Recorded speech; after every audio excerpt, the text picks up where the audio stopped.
The Alternative Dig Talk. Real issues, real talk.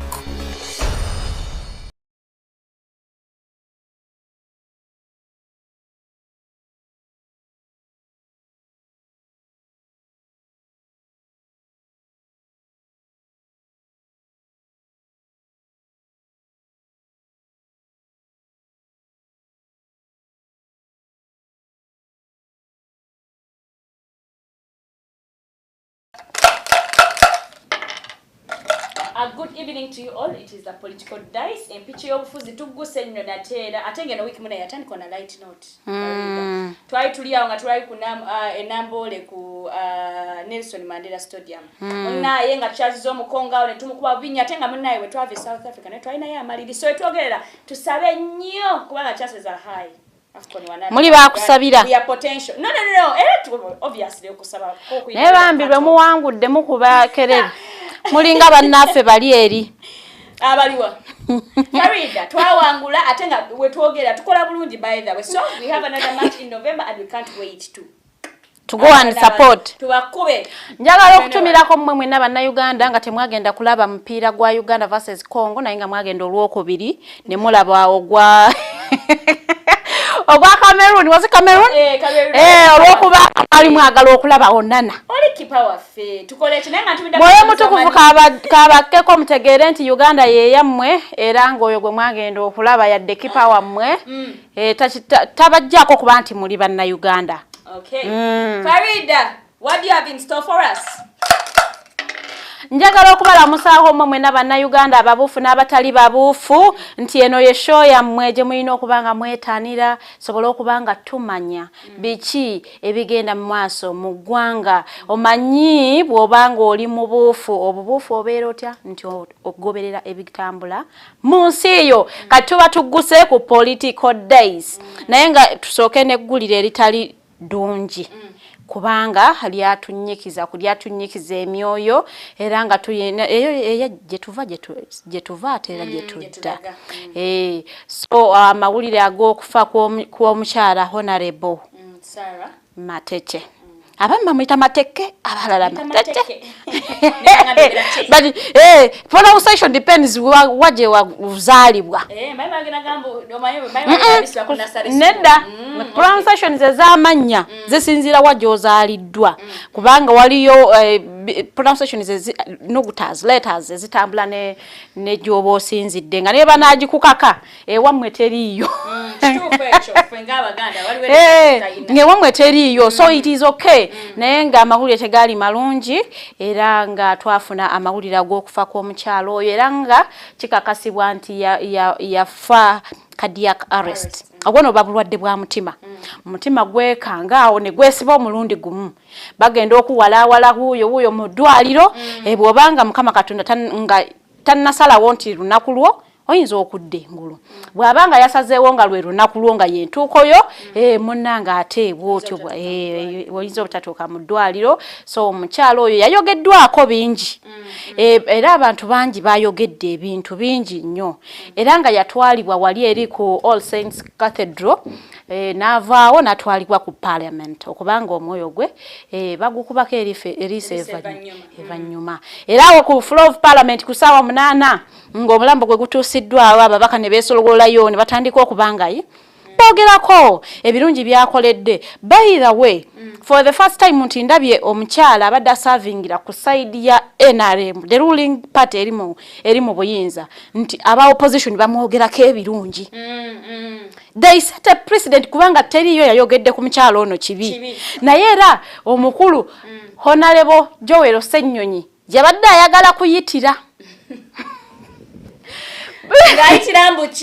omanyi wabeerawo essaawa eyo nga waliwo differences we ziteetaagisiza nga kadde kakunyolwa nga toyina kuleeta ate munnange webale nnyo okubanga notabeeranga bano abali b'enguzi ate you know you have sung that song that time that period yali yakuhonaringa mcharo no it wasn't necessary kubanga enguzi mujogeddeko the whole time you are talking why aren't you walking the talk kati akaseera ngako bwe katuuka let's honor the dead naye yavaayo n'amugamba nagamba tukwebaza olw'okubanga tewenyigidde mu buli bwanguzi.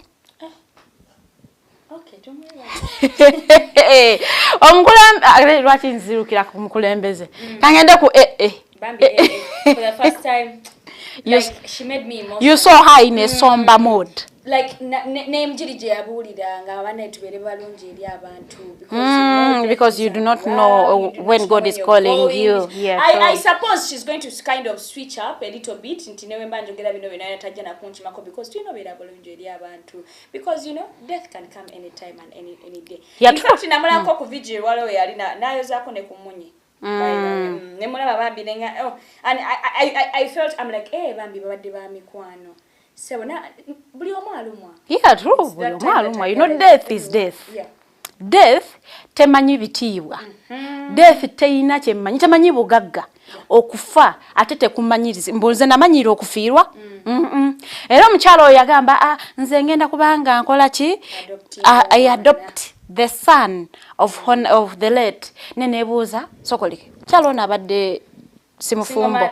Ayinza kwanga abadde mufumbo naye omwana bayetaga maama o mother figure. Badi ojukira ku mulembe gwa late Honorable Jacob Olanya. Mnatusonyiwa bana we always want to refer to the history because history determines the present and the future. Yes. Kakati mulembe gwa Jacob Olanya Honorable the late tukusamu nnyo ekitiibwa yadde atuva ku maaso.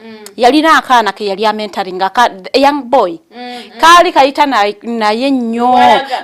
Nga yakatuninga bulungi nnyo. Era mu kufa kwe Madam enagamba I pledge I am going to adopt that son and I will take care of him. And then agaliwo galaga nti adoption papers bazigoba oba yakyerabira ekisuubizo.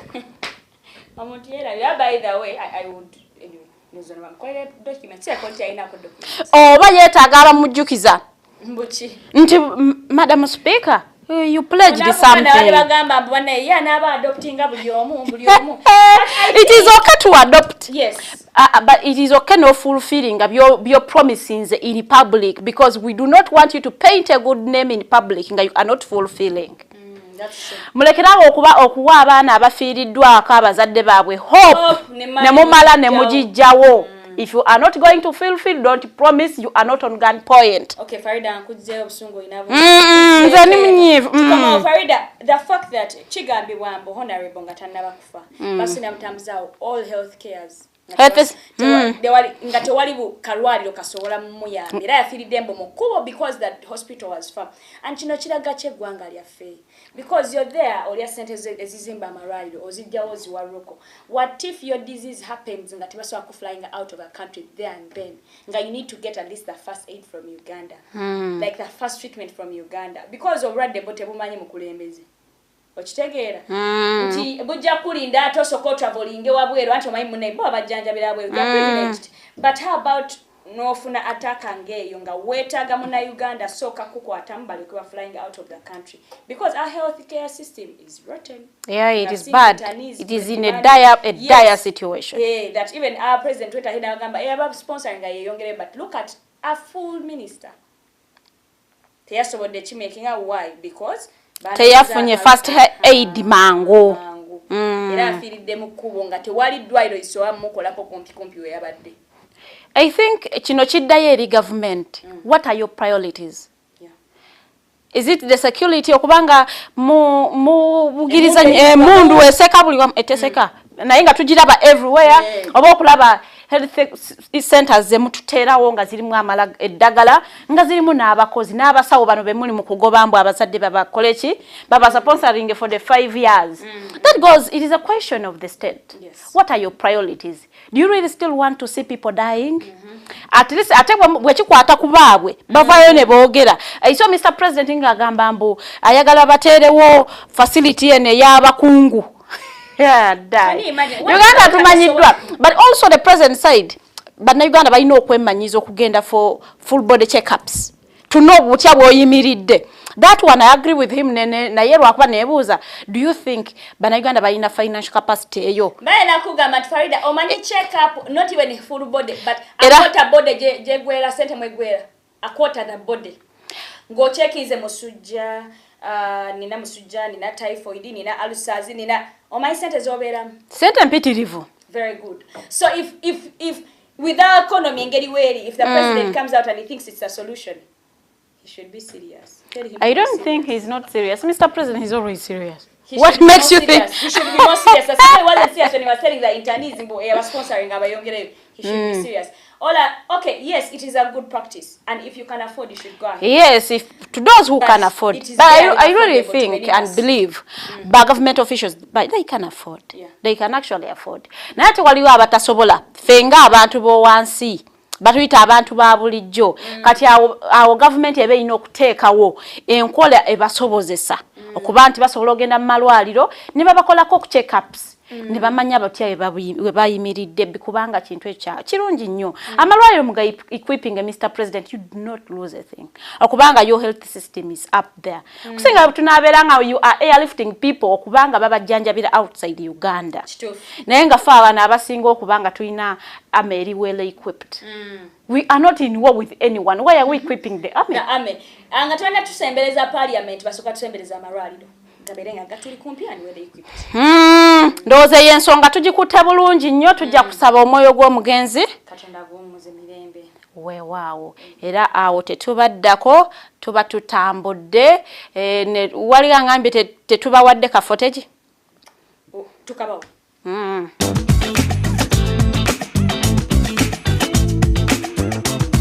All as leaders reflect on the imperativeness of not getting involved in corruption, but also using our positions and platforms to fight corruption, which has become an impediment to Uganda's progress. A minister you'd approach any time. You don't even imagine she's a minister. She was always there for everybody. And her passion for children was too much. I think she has left it, because I hear in Ikisoro, to hear so many people saying that she was good, she was good. I have not heard anybody saying that she was cantankerous or quarrelsome, or because you know how the Ikisoro politics is. I just came to show solidarity, that's all. May her soul rest in eternal peace.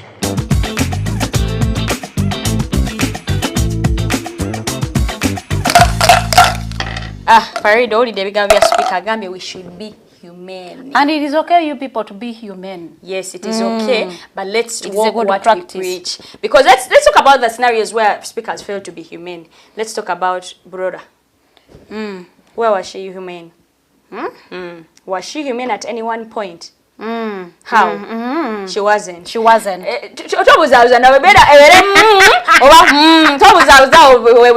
Twogere ku buwembo. Habibu. Buwembo Habib. Era obalaye babadde bazoganya wano ne wali. In fact, no musango gwawe bakagugobamu. Oshegera, where was she humane? So I think, but anyway, maybe let's give it a benefit of doubt. Into cha happening nga honorable Tanafa. Have you heard about the principle of self-protection? First, educate me, please. When you get attacked, you also fight back or protect yourself. So what does she do? Protect herself. Humanity or non-humanity? In whichever way.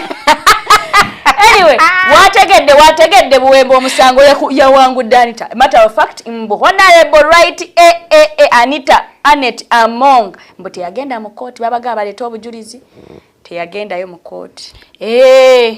Naye era byampuna kubanga nga charge sheet ogiraba. Charge sheet eraga nti ono ya spreading a malicious information era ya charging under the Computer Misuse Act. Omwaka oguwedde mu September. Ono namala ebbanga mukomera. Navaayo natandika okuweera enemba n'omusango ng'ali ku bbairo nga bw'agenda mu kooti bw'awoza bw'akomawo.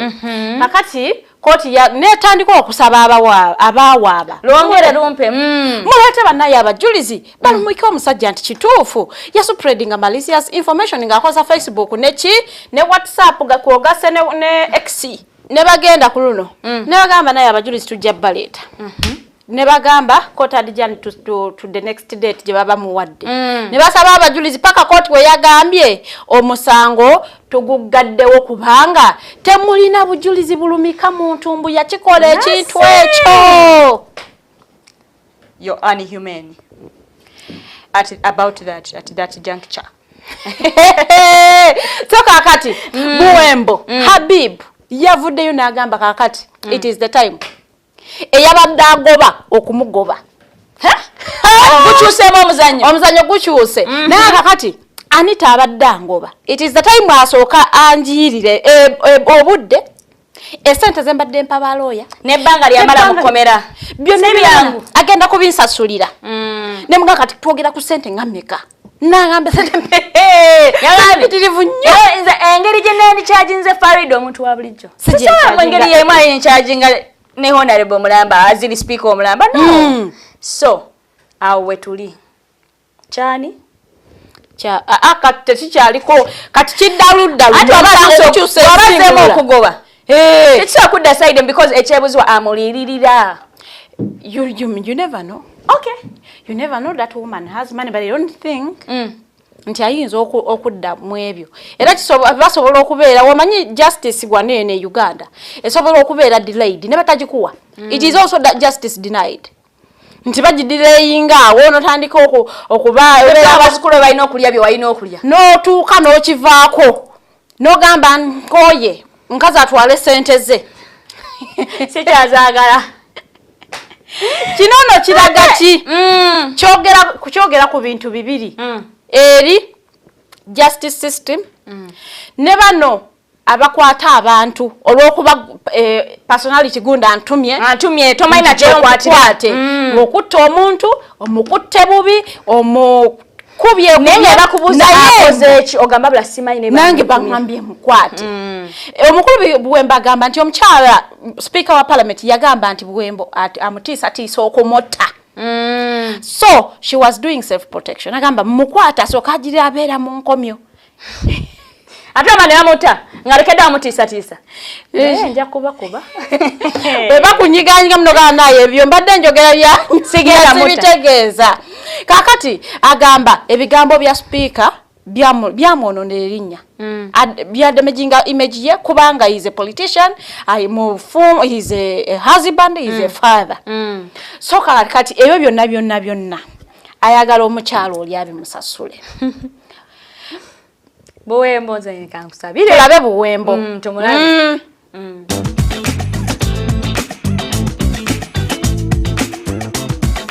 nafa atano musatu nenfune ebirwadde omubiri ne gunsiwa nenfune ebifuba ezo ennaku zonna nga Anita akimanyi nti amabati yagabba neyeekaza bwekaza era nga akimanyi nti okunsiba kwange ansibira bwereere ekyo kyeyolese leero nti kooti ezze etambula yasaba abajulizi mu musango guno Anita atasobodde kuleeta mujulizi n'omu kooti neega nti olina ebbeetu naawe okuwa obujulizi ku lulwo Habibu n'omubeeza kuzikabangaliza poliisi buli ddakiika omutwalo eno ali mu bibaasi bya prison at the end of the day nga tolina musango omuvunaana oba otataganya ekifaananyi kyange n'erinnya lyange that is defamation. Ground eyokuna losses and damages nsasudde balooya omwaka mulamba nga bwencharginga Anita si bwencharginga ordinary person. Yes. Lwaki nti Anita lwakoze statement tibagala kunzita tomanyi bantu bawulira kigambo ekyo. The magnitude of that defamation cannot be compared to a defamation caused by an ordinary person.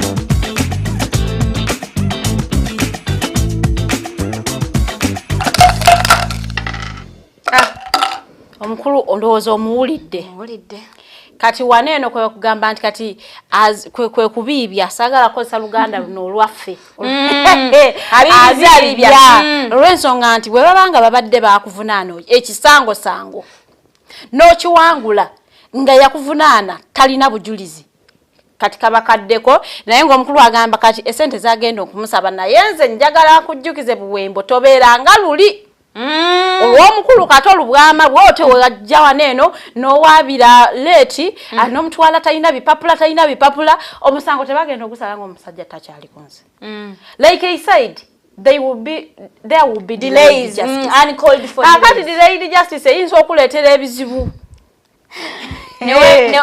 newe swanta nenga tewali kyogenda kufunamu so mpozi n'ekirala we should also embrace dialogue mwogerezeganye n'abantu ababa bakosezza. Some people don't want to dialogue, so twali tulina budde mwogerezeganye mu bridging gaps ezo politics bwati bwatambula teri permanent enemy teri permanent friend. We can always politician ndi munamawulire agoberera ebyobufuzi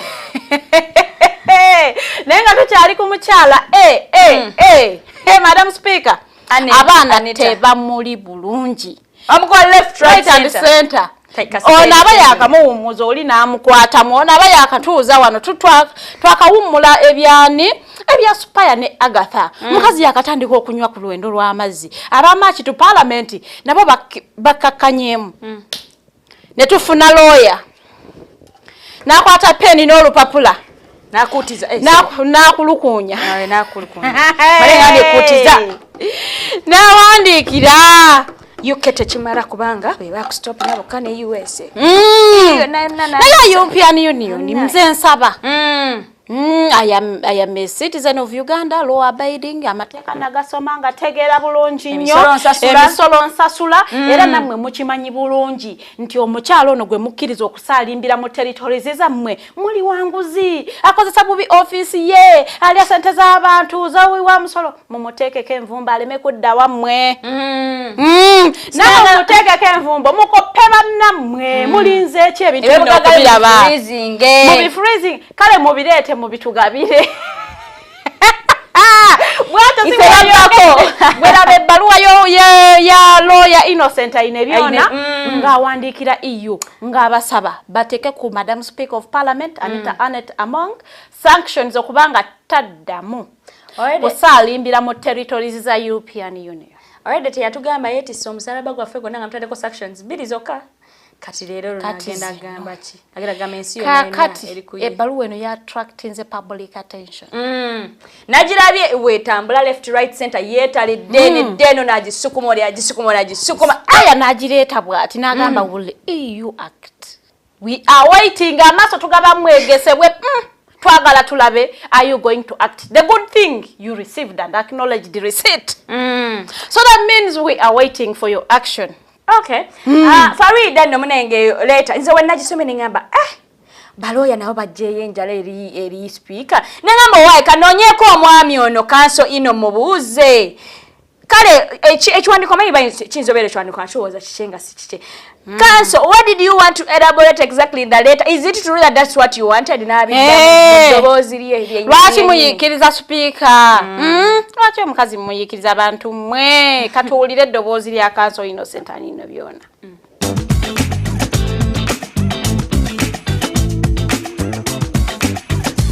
A few days ago, I petitioned the Ambassador, European Union delegation to Uganda to impose sanctions against Speaker Anita Annette Among for her involvement in corruption and also defending the corrupt members of Parliament of Uganda who are even being charged of corruption in the Anti-Corruption Court of Uganda. The prayers in that petition are that the European Union member states impose travel bans, freeze her properties and bank accounts, if any, in those respective countries, so that the speaker herself can be a victim of her own corruption.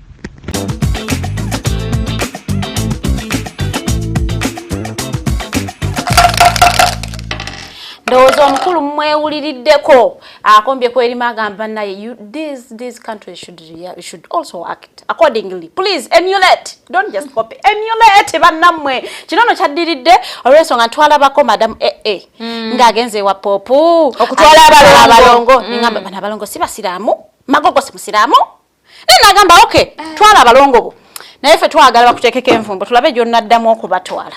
Papa ajja musanga mu Uganda. Whatever, ajja musange. Ajja musange wano.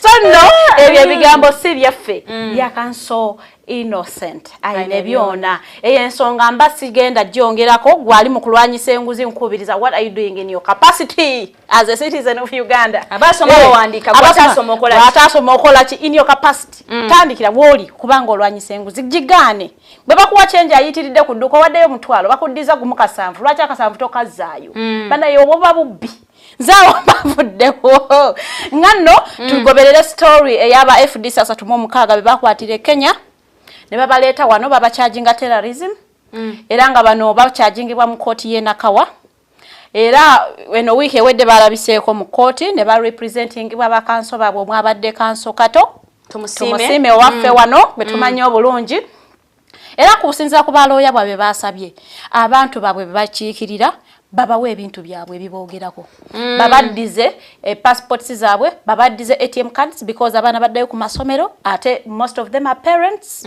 kati aba family banoonya butya bwe accessinga esente zino nga tebayina because state yasigaza ebintu by'abaana bano bwe yabawamba because just bwe yabawamba okubajja Kenya byonna bye yabasanga nabyo yabibasigaza era omulamuzi yatukoze bulungi nnyo n'asaba state naye sikimanyi oba state sowa kuvayo negamba nti byonna katubyagala okubanga tukola n'agamba abantu mwanguyirize mwabali abavunaana mujje mu musortinge byemwetagala for the investigation byemuteetaaga mubiddize bananyini byayo nenebuuza why would state be holding a national ID kwanga obutujjo obulabira ku kikudu national ID. Anyway, but there is nothing as hard as man. It is really hard. It is hurting. Okubanga oli mu kyala nga bawo yali akugambya I am going for a leadership training ate ogenda okuwulira nti ate bawo bamukutte ate bamukomezaawo ate bamucharginga terrorism. Ate sinatindi ate ebintu bye byonna babisigaza gwenga omukyalo oli waka abana bali abakutulira opambanyi nabo balisiza naye ate fees zogenda zijja because we toso adigambo tata abe bamukwata but bintu birungi si birungi katuwulire kanso kato nga ayogerako ko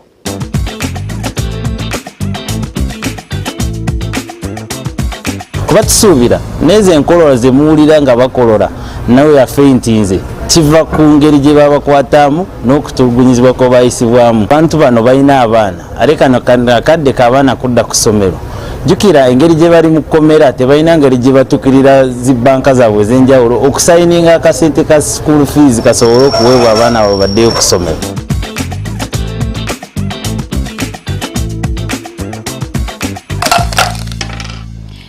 byonno ebyabadde mu kooti e Nakawa bano baddiziddwayo eruzira era nga okunoonyereza bwe kugenda maaso nno siteeti yagamba bakyakola okunoonyereza nti justice ebeera denied nga state playing such games mbo bakyanoonyereza naye nga ate abantu bali mu nkomyo nga tebaliko kyebeekolera. It is hurting, it is bad. Sometimes ebala okunoonyereza nga tebalina na musango kale guli awo. They wasted your time. They should begin compensating us when they waste our time. I think because okay, on remand is if how long?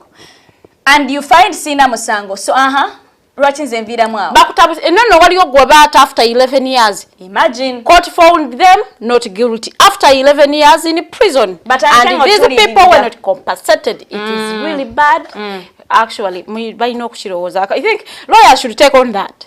And go kubanga bajira basaba compensation ya baklants babwe bwe kiri kakati tuba tukyali ku FDC nanti wiki ewedde banono bajaganyanga bagamba twafunye simanya PFF kalonero akabonero simo balonzaawo kala royal blue and white era yino wano tulonze our slogan twamanya tukyamuna banabeerayo all for freedom. Freedom for all. All for freedom. Freedom for all. Isi yabagambe twala kwenda. Nagamba nedda era nga tuteba bakiriza isi ne bawandikira bachitanga plagiarism. Plagiarism. Gebakomba lwakubanga osobola okwegumya mu nsonga bwezi tinogamba no bino bijja kuggwa naye nga tebisobola kubanga biggwa kubanga this back and forth etwala obudde ate tetulina budde kubanga electoral process twagiyingidde dda da abana atandise dononyo bululu abana bagala kadi kati bwalaba nga ekibiina tekiva mu kifo agenda kufuluma agende walala kubanga ayagala kadi ate mwe muli mu bino bi back and forth so munaye isinga tegana bakulu bano ngabagamba ekisookera ddala kala zammwe zaagala okwefaananyiza FDC mujja kubuzaabuza abalonzi mpozi n'ekirala erinnya lyammwe lyagala okufaanana erya People Power Front mbono wali yagiregisteringa People Power Front PFF means okubuzaabuza yagala okwefaananyiza ani yafuna ko ticket never ngambye muna echana atenga chetsinde cha Vam People Power so simani ya register political party. I don't know if it is this is politics or really someone went ahead and registered so abakulu ne babagamba they should rethink either bakyuse colors abakyuse erinnya naye nga twanonyezaako abakulu mu songa eyo eside ze Katonga tetwabafunye ku simu era nga tujja kufuna akadde tubanoonyeeko batubuulire what is the next step now that EC ebawadde ekiwandiiko bwe they going to go and change the colors because abamu baali batandise okunekaaneka blue kakati what is next kakati ekyo munnange tujja kubanga tukirindirira olw'ensonga nti tubanoonyezaako abakulu ku simu tukubiddeko honorable wafula nga takwata simu so we tunaaba tumufunye oba Lord Mayor oba mobilize omukukutivu tujja kubanga atubuulira what is next naye nga tuba tutambudde bulungi nnyo ng'abeeyo bakaaba ab'enajja nankumbi bajjagaza babadde munneeke because abeeyo slogan ya all of freedom yakwata nnyo eyeno yewa ojja kuntwala wala naawe allow my brain to work okay let your brain work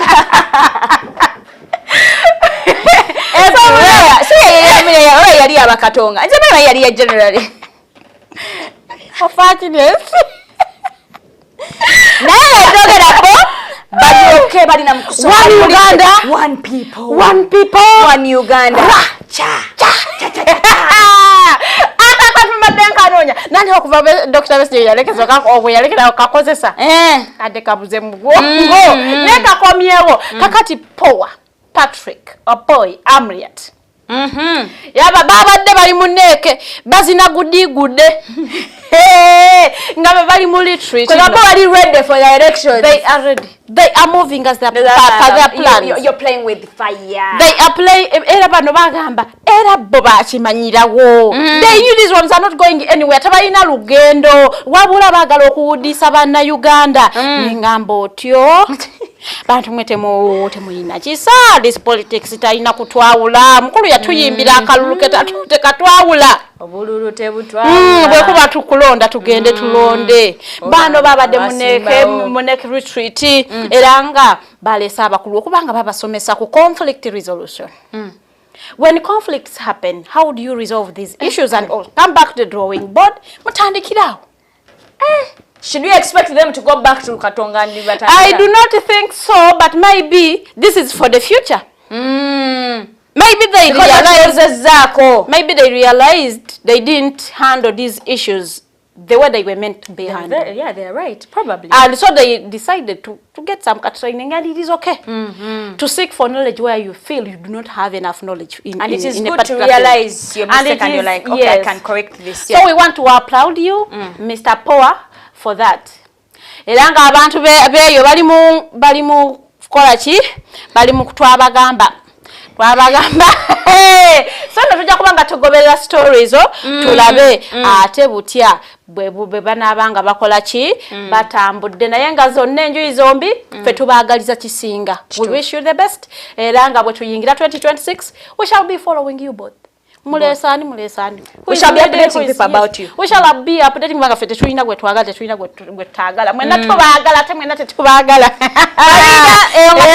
munange twagenda straight paka magere mu bigere magere ku bigere okay magere ku bigere munange tuba tuliawo the fact that we all know our principal was injured in a crisis last time in Bulindo so muna yali waka lately abera waka the assassination attack the one that yes someone failed So munaye nakuzabera waka, so you find that very many people go out to visit and look out for him, check up on him.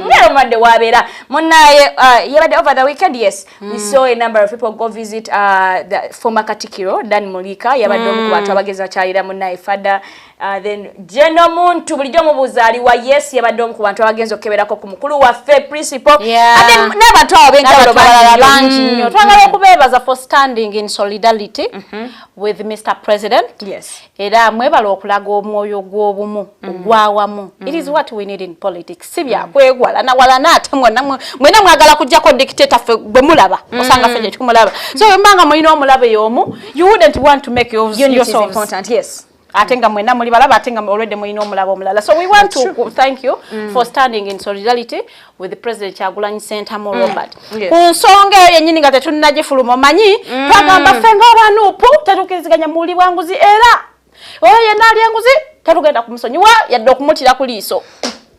Kakati ng'obuli bw'enguzi buli wali abaana ba NUP abaakwatibwa mu mwaka 2021 nga tuli mu kalulu kinajjukirwa nti bakyali mu kkomera. Kituufu. Era nga kigambibwa kusinziira ku bigambo bya principal nti abaana bano bali mu kufoosingibwa bakakibwa okukkiriza emisango baweebwe justice basonyiwibwe. Era nga abamu ku bo bakkiriza misango kinno ogw'okulyamu mu nsi y'olukwe musango munene ogwo omusango tamalanga gukkiriza. Farida, awo kati nikankubize mukoko wembera nga siwagira the ruling party oba the government eriko mbera siride musiyange nedda oba tolidde era sijiridde kale funite emboozi kakati gattako omusango omulala ogw'okubanga wasangibwa n'amasasi.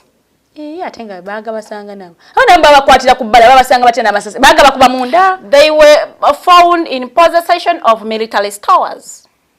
So those were some of the things that were bye babasanga nabyo okuli amasasi bullets. Era nga baana bana ku baliyo bakkiriza emisango gino era nga omu ku bo ali mu kukuma mu kintu kino omuliro ye minister wa youth aliwa Baram agamba nedda twetaaga okubanga tunegotiatinga abaana baveeyo bamaze ebbanga ddene yatusuubiza ekyo ate olumaze kyekyo nanti osooka kukkiriza nti omusango waguzza ne balyoka bakusonyiwa bwe kino okubeera mateeka otakkiriza ate bakusonyiwa ki kyotakkiriza nemanya obeera vulnerable because you can't tell me you've been there for the past how many years 3 4 5 4 bakusonyiwa kakati bwe banaagenda mu ekyo nga bagamba okkiriza kati bakuwa ekibonezo ekiririnie nti bagamba kati kusalidde emyaka eno ogenda okubala abalamu ngenda gy'obaddeyo emu nkomyo nga bakutta. You are a free man naye ng'olwedde omaze ebbanga bwe lityo ki mukomera asooke tulabe principal nga munyikaavu nnyo ng'agamba abaana be babafoosinga okwanga bakkiriza emisango gino.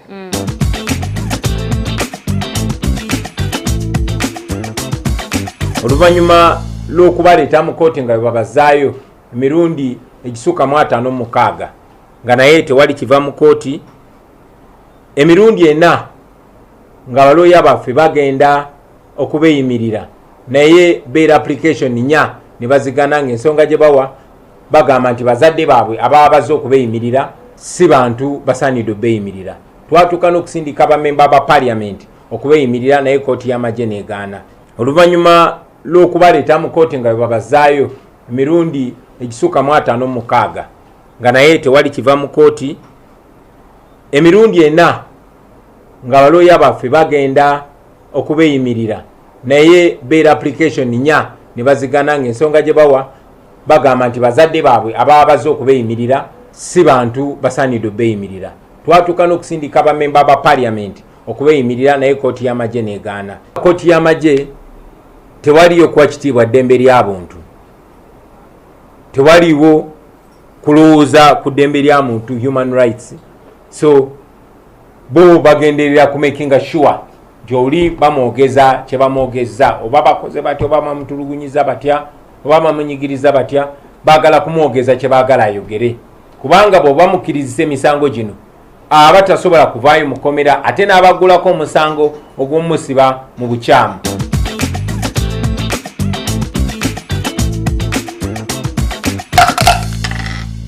Oza fadda mulabye munyikaavu si musanyufu yadde But also, Father, I want to tell you, if you fight to negotiate for those people's peace, freedom, allow people to negotiate for them.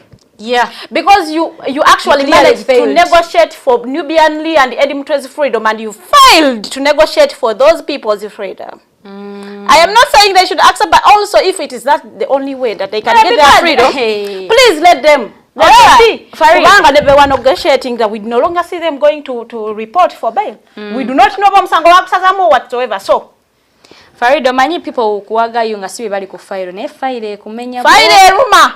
So really, if someone is doing whatever they have to do to get their freedom, I am for them. Farida, impenkoni. Penkoni nkuterere besi. Awonya bya kuterera. Kuterera bakalulu this time. Tuliawo. Tuli kubana bafa bana bafe batanata. Museveni agamba. Mubideyo kale ngani agamba kale. Okay, I have not talked about certain things. You know, people be depressed na daka. Yeah, because I don't talk, it doesn't mean that you didn't. Still, he didn't say from me. Nagamba nupa kalwa kawde mwanzi ba million ya munambe y'obululu, but I did so. I did not talk. So ngamba ate nupe tugamba Museveni ya jibba kalwa. Ate na yonga ya moba. Nenga lwaki mukola ebintu ebyo ebyokubba? Nenga lwaki mubba? Lwaki obeera obba? So it is official, twabadde munyonyaawo. President Museveni kukazinda nga buli omu n'agamba nope yamubba million emwe. Actually, yatukiriza, you can go ahead and take me to court and say Museveni accused us of stealing votes in 2021. Chokaji gamba gwa musango bagu withdrawing asiwe go withdrawing bagu jaine baguleta mu court y'abantu. Kane Museveni yaleese ogugwe mu y'abantu. Kale yabadde achogerako bwogezi because he has evidence. Ochogerako obera chwadde court y'abantu. Yagambye, I have evidence that NUP stole 1 million votes from me in the concluded 2021 elections. But also, not go ahead to take him to court. But you can also go ahead and take me to court and say, oh, my Farida buchangamba osuli anko Museveni agamba mbu bamubbi akalisa. First time I hear of that. Ever it has always been the opposition saying does that mean that it could be true? Yes, because he says he has proof. Anyway, I don't know. Temuvu Mabambi, I am just assuming. I am shocked. How can you steal from Museveni? Naera omukulu oyo twamulabako wanekayunga mukalulukana kwedeke naye ke yafuulira mu ebisago era bandage eri wano oyencho eri wano nange Mozeyi nagamba kati bano bali eno awonga people power eri mu muliro nagamba nebwe muzina emirundi 2 simanyi muzinira mu kanzo oba gomesi oba whatsoever oba bino ebyaffe bye twambadde overall nagamba nebwe muzina muddamu bwebanga NRM tesazeewo temuyina kye muyinza kukola. In fact, what NRM decides kyekibeera bwesala wonti lero tubaweeka ababaka 5 nga be muyina mu parliament right now. You will have those MPs. Bwebanga tesazeewo temugenda kubeera nabo. Bwesala wonti nakwenda togenda mu parliament, you will not go. Is that why you stole him? Because yagamba webatyo? I don't know whether they stole him, but if they did, then it is ironical. Why? Because Mr. President yategeka akalulu. Ngovudde kategeka yalonda akulira akakiiko akategeka. That means that person, the chairperson of the EC, pays allegiance to the person who elects them. Bajjako na internet mukalulu. Ate era fe wano mukalulu tetubeera na internet. Internet is always off because Mr. President is protecting the vote. No, he's feared of something that he does not know. He fears something he doesn't know. He can in fear. Abera protecting the vote. Rakwera still mwaji. He's always in fear of the unknown. So he just shuts off the internet. Kakati nagamba mbu enkola ya digitene yokulondera mwakalu ye yamuletera abanupu okumubba emiliyoni namba. Mr. President, where if it is digital actually ojja ko internet maybe chekyali tokubba. Nebubulirawo mba.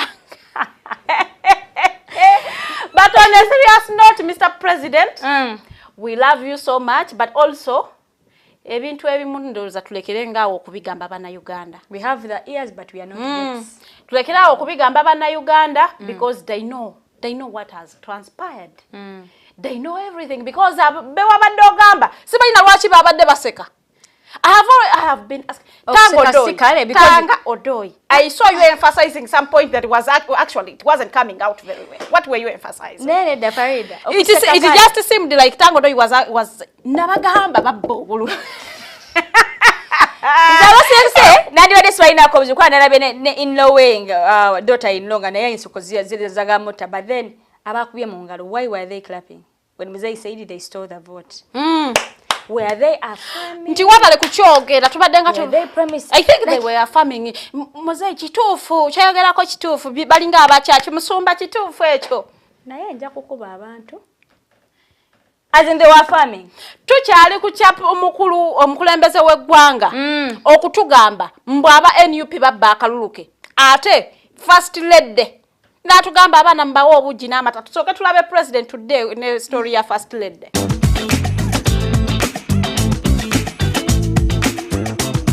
I have now got all the evidence that in the last election NUP cheated by 1 million votes. I have the facts. NUP can take me to court, and the same 7 has falsely accused them. The mistake was in the law. The law must be amended.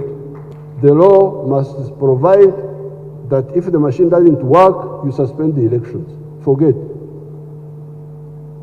If you say the machine is not working, but suspend the elections on that polling station.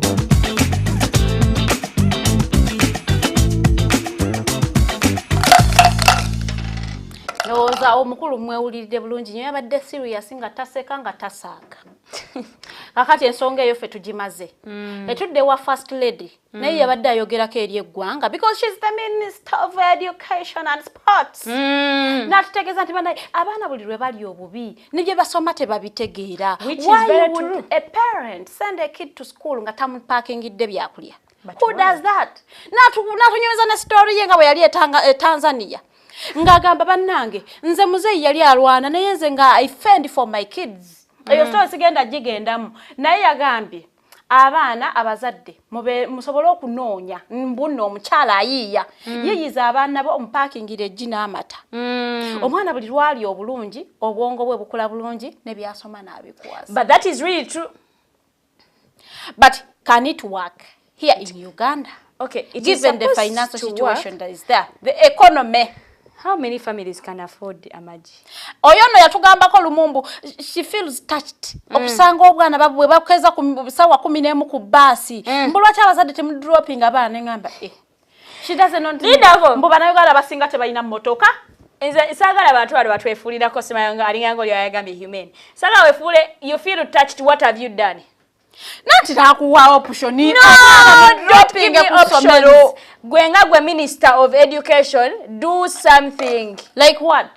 For example, government etadde police we batine but maybe ejachimanga abaana ewaabwe kusaawe batine we bati. Kale bagambe okusoma kutandika sawa 3 oba okusoma kutandika sawa 3 oshegade, but you can't tell me mbu you're touched but you have no solution for your touch. No, she gave a solution.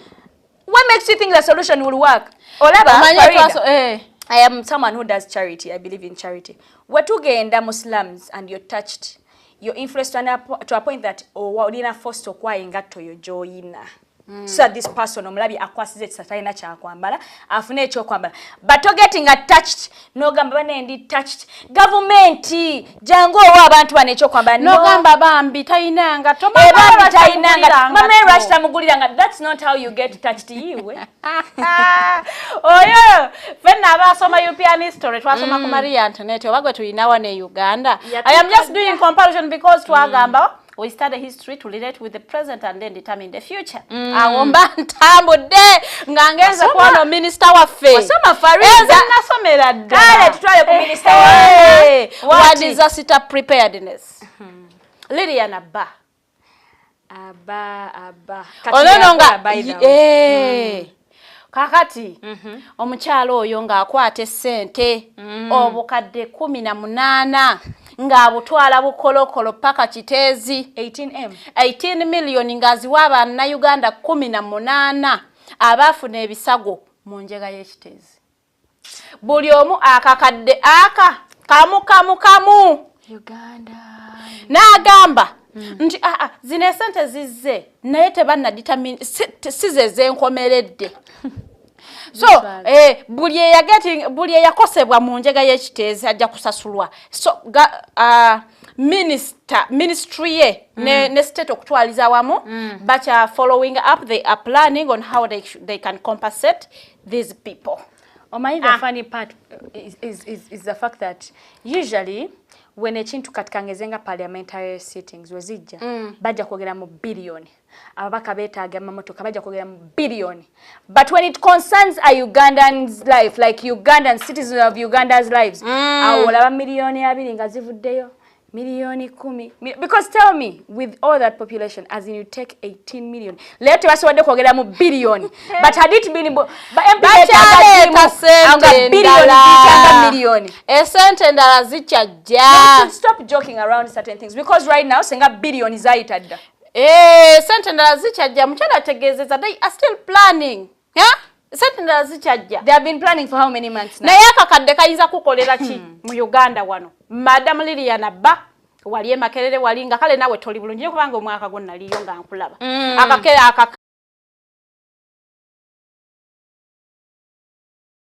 I only have one.